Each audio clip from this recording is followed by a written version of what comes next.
ഒരു വിശ്വാസിയുടെ ജീവിതത്തിൽ മരണം വരെ കാത്തു സൂക്ഷിക്കേണ്ട ആദർശം. അതുകൊണ്ടാണ് നബി സല്ലല്ലാഹു അലൈഹി വസല്ലം പഠിപ്പിച്ചത്.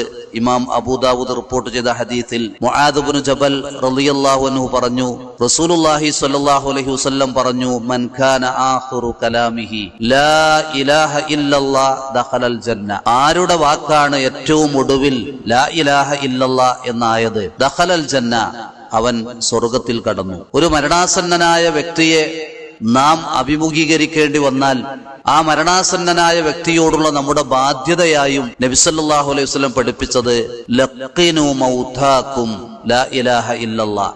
നിങ്ങളിൽ മരണാസന്നരായ ആളുകൾക്ക് ലാ ഇലാഹ ഇല്ലല്ലാഹ് ചൊല്ലിക്കൊടുക്കുവിൻ എന്നാണ്. ഇത്രമാത്രം പ്രാധാന്യമുണ്ട് ലാ ഇലാഹ ഇല്ലല്ലാഹ് എന്ന കലിമത്തു തൗഹീദ്.